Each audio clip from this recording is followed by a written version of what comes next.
Hello friends, स्वागत है आप सभी का सीबीबीकल आर्ट्स क्लासेस में। दोस्तों, आज इस वीडियो में बात करने वाले हैं इतिहास के मानचित्र कैसे भरते हैं। दोस्तों, आपसे फिर से वादा है 100% कि 10 में से 10 आप कैसे मानचित्र में पा सकते हैं, उसका बहुत बेहतरीन तरीके से मैं आपको बताने वाला हूं। शुरुआत पहले यहाँ से करते हैं कि सही मानचित्र कैसे भरते हैं। दोस्तों, आपको बता दें कि सबसे पहले आप 12 में हैं तो आपको ये नहीं पता है, आपको 12 वालों को पता नहीं है बोर्ड पेपर देने का तरीका। जी हाँ दोस्तों, क्योंकि आप 2021 में याद करिए, 2021 में जब आप 10 में थे, ठीक है? जब आप 10 में थे तो आप प्रमोट हुए थे दोस्तों, याद करिए आप प्रमोट हुए थे।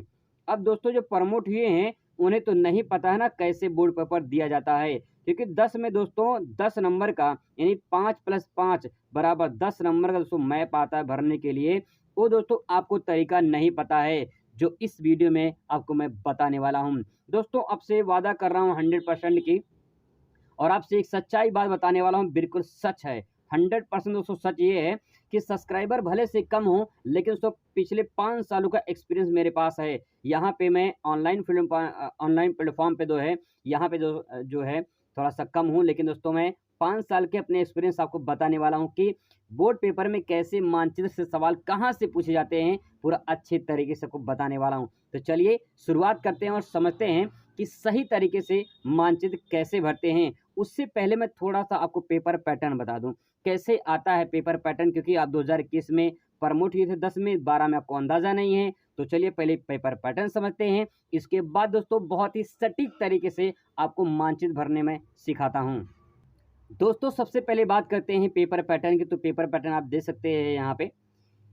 प्रश्न पत्र में कुल 5 खंड होते हैं। आपके 5 खंड होंगे, जो आपको पेपर मिलेगा उसमें 5 खंड होंगे। खंड का 10 बहुविकल्पीय प्रश्न पूछा जाएगा। खंड ख में 5 प्रश्न अति लघु पूछा जाएगा। खंड ग में 6 प्रश्न पूछा जाएगा लघुत्तरीय, और खंड ग में 3 प्रश्न पूछा जाएगा विस्तृत उत्तरीय। और इसके बाद दोस्तों जो खंड जो रहेगा वो अंगा, ये ऐतिहासिक तिथि तथा मानचित्र से संबंधित सवाल पूछे जाएंगे।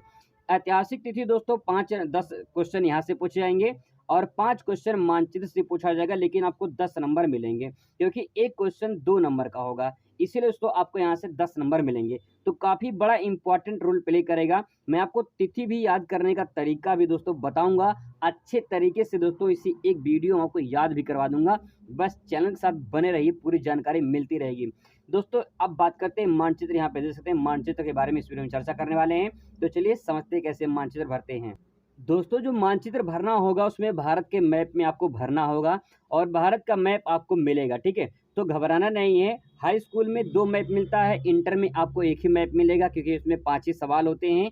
तो 5 सवाल के लिए आपको 1 मैप दिया जाएगा, ठीक है? 1 मैप आपको मिलेगा। अब दोस्तों यहाँ पे कैसे मानचित्र भरते हैं इस बात को समझते हैं।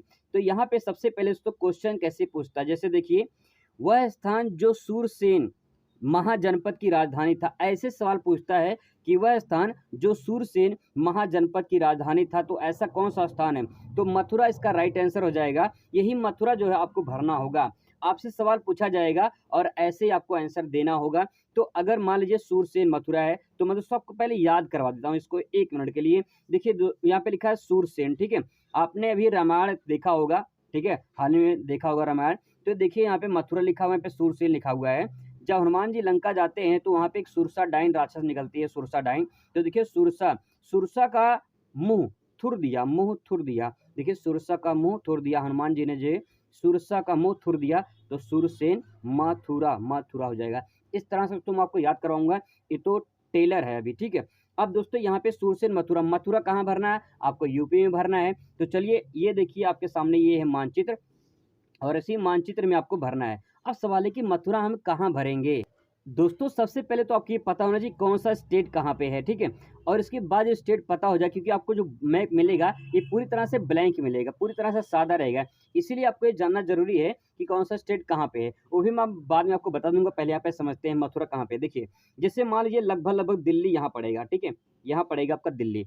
अब दोस्तों यहाँ पे दिल्ली पड़ेगा, तो इसके जो है यहाँ पे लगभग इतनी दूरी पर जो है यहाँ पे आपको यहाँ पे मथुरा भर देनी है। ये पूरा का पूरा यूपी बॉर्डर है, ठीक है? और यूपी के जो राजस्थान वाला बॉर्डर है, उसी के पास में है यहाँ मथुरा है। पहले यहाँ मथुरा पड़ेगा, फिर इसके बाद यहाँ पे आगरा पड़ेगा।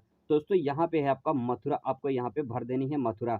लेकिन दोस्तों यहाँ पे एक काम करना ये है कि मथुरा भरने से पहले आपका जो क्वेश्चन नंबर होता है, जैसे मान लीजिए मैंने इसमें क्वेश्चन नंबर कौन सा लिखा है फर्स्ट, तो यहाँ पे जो है क्वेश्चन नंबर भी आपको यहाँ पे भर देनी है। जब क्वेश्चन नंबर यहाँ पे भर देंगे तो यहाँ पे क्वेश्चन नंबर फर्स्ट आपको यहाँ पे भर देना है ऐसे करके, ठीक है, तभी दोस्तों आपका करेक्ट होगा। अब यहाँ मथुरा मैंने भर दिया है।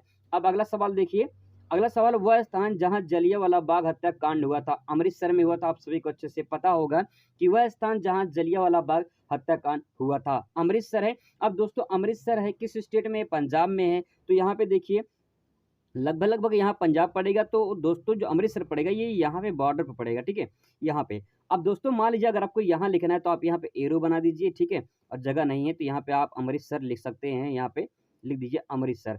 ऐसे दोस्तों मैप भरा जाता है और मैं अच्छे तरीके से अभी बताऊंगा आपको। अभी ये आपको समझ लीजिए टेलर है, ठीक है। अगला क्वेश्चन दोस्तों यहाँ पे है, वह स्थान जहाँ हड़प्पा सभ्यता का पतन था, पत्तन मतलब होता है बंदरगाह। बंदरगाह दोस्तों मतलब कि जहाँ पे समुद्र के जो जहाज होते हैं वो आके ठहरते हैं, जिस स्थान पे ठहरते हैं उसी स्थान को पत्तन या बंदरगाह कहा जाता है। अब दोस्तों यहाँ पे देखिए कि वह स्थान जहाँ पे हड़प्पा सभ्यता का पतन था, तो गुजरात में लोथल आपने सुना होगा दोस्तों, ये है गुजरात और लोथल पड़ता है लगभग लगभग यहाँ पे। तो यहाँ पे आपको लोथल भर देनी है और जो क्वेश्चन नंबर है क्वेश्चन नंबर भी आपको यहाँ भर देनी है। जैसे देख सकते हैं यहाँ पे क्वेश्चन नंबर 3 है ये, तो क्वेश्चन नंबर यहाँ पे 3 भर देंगे, ये 2 था यहाँ पे 2 भर दे रहे हैं। इसी तरह दोस्तों आपको भरना है। अगला सवाल दोस्तों यहाँ पे दे सकते हैं, वह स्थान जहाँ महात्मा गांधी ने नमक कानून तोड़ा था। तो दांडी में इन्होंने नमक कानून तोड़ा था। अब दोस्तों दांडी में देखा जाए तो दांडी कहाँ पड़ेगा दोस्तों, यहाँ पे लगभग लगभग यहाँ पड़ेगा, दांडी यहाँ पड़ता है। तो यहाँ पे गुजरात में है दांडी, तो दांडी दोस्तों यहाँ पड़ेगा। क्वेश्चन नंबर ये कितना हो गया? ये हो गया 4, ठीक है। इसी तरह दोस्तों आपको भरना है। ऐसे दोस्तों लास्ट क्वेश्चन यहाँ पे है, वह स्थान 5 क्वेश्चन पूछता आपसे, वह स्थान जहाँ 1857 की क्रांति का आरंभ हुआ था, तो मेरठ से हुआ था। और मेरठ जो है ये दिल्ली के लगभग पास में है, तो मैंने दिल्ली आपको यहाँ बताया था, तो इसी के पास में लगभग लगभग मेरठ आपको यहाँ पड़ेगा। दोस्तों यहाँ पे लिख देंगे मेरठ और ये पूरी तरह से दोस्तों 100% सही हो जाएगा। ये दोस्तों क्वेश्चन नंबर 5वां था। और ऐसे दोस्तों अगर आप 5 नाम भर देते हैं तो आपको दोस्तों गारंटी है कि 5 जो है नंबर जो है वो आपको 100% दोस्तों मिल जाएगा। मैं और भी तरीके से आपको बताऊंगा ताकि आपको आसानी से याद हो जाए, तो बने रहिए चैनल के साथ में। थ्योरी भी दोस्तों मैं पूरा कंप्लीट कराऊंगा ताकि जो है आपका जो है अच्छे तरीके से तैयार हो जाए और अच्छे नंबर से आप पास हो जाएँ। मैं पूरी जो है सिलेबस वो कवर कराऊंगा। आई होप कि दोस्तों आपको इन्फॉर्मेशन अच्छा लगा होगा। Thanks for watching.